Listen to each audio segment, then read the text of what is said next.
Good morning, everyone. Myself, Anushka Shrivastava. I'm a student of BCom first year semester. I'm studying in college Pandit Dayal Upadhyay, Government Girls Speech College. Today, I'm going to tell you about RBI and its role in controlling credit and its impact. RBI stands for Reserve Bank of India. It was established in 1935.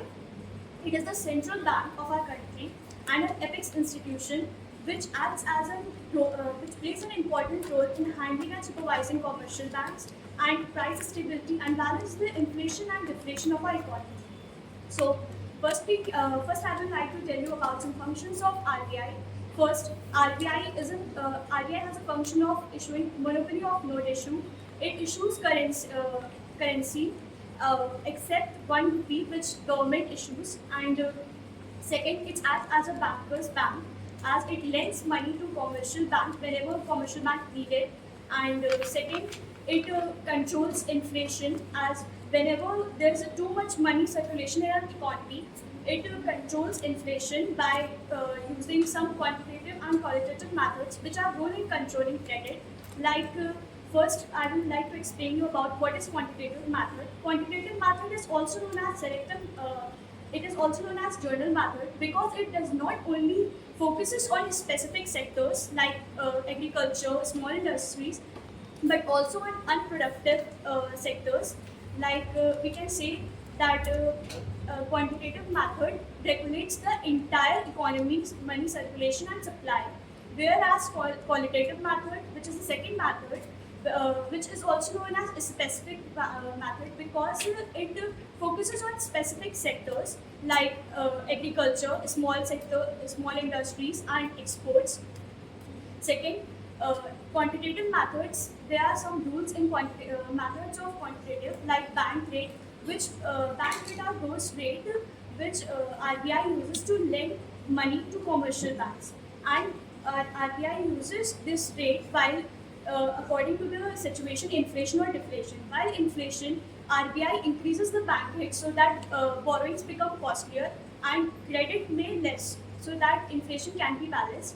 And during in the opposite side, during deflation, RBI decreases the bank rate so that borrowings become easier and money can be lended by banks to the customers. Second, I would like to tell you about the second method, which is CRR, which stands for cash reserve ratio. It is the ratio. It is the minimum percentage at which it is a minimum percentage of total deposit that commercial bank keep with itself as a which commercial bank has to keep as cash with RBI, and RBI uses cash reserve ratio increases when it's inflation and decreases whether it's deflation. As inflation during increases cash reserve ratio, borrowings same thing, that it's become costlier, credit become more costlier, so it less fundings, provide less fundings, lendings, and in deflation time, RBI decreases the cash reserve ratio, which increases the lending power. And third, there is a same one more ratio which is known as SLR, which stands for statutory liquidity ratio.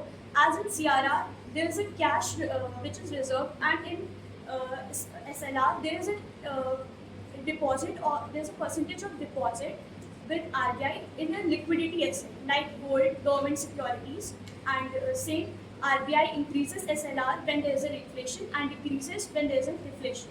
Third, second method, which is qualitative method. I would like to tell you that there is a first method in qualitative. This moral persuasion. RBI, there is a we can say pressure on given by RBI on commercial banks to commercial banks to follow the credit policies. For example, if bank appeals to RBI, if RBI appeals to bank to provide more lendings to agriculture rather than on speculative real estates like unproductive sectors, we can say. And second, if there's a second method, that is direct action in qualitative, that if RBI has restricted banks to not lend money to the unproductive, and if bank does that, it can penalize in banks and and RBI can access out from its RBI funding that bank. Third, I will like also tell you that both of qualitative and quantitative methods are doing same thing, that same role in controlling credit, but both differs from each other, because in quantitative method it focuses on entire economy, whereas on qualitative methods it focuses only on one specific sector. That's why it is also known as selective method. First, RBI quantitative method is a general and a broader way, whereas qualitative method is not a broader but a, we can say, specific way. And there is a scope effect, we can say effect, that in qualitative method RBI focuses only on the direction of credit and allocation of credit, whereas in quantitative method RBI scope effect is on the entire economy, its stability, its inflation, and lending power. And in short, in other words, we can say RBI is a heart of an Indian economy, because it pumps money whenever it is needed in a financial situation.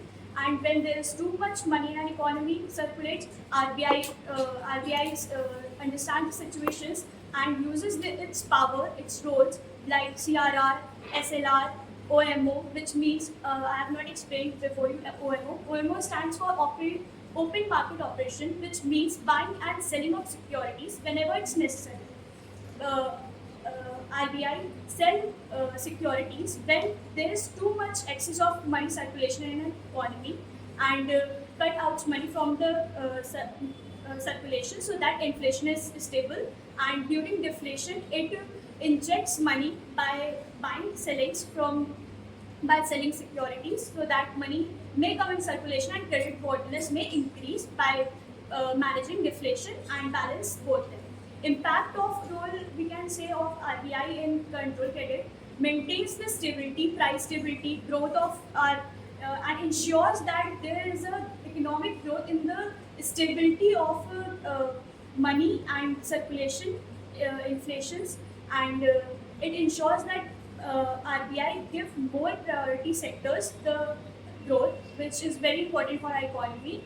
And as I have told you that RBI is the heart of our economy, because it provides us the money, circulations, stability, and sorry. I would lastly like to thank our Professor Vishal Verma for giving us the opportunity. Please. A small question to you. Sir. Who is the current governor of RBI? Anshika? Any name? No?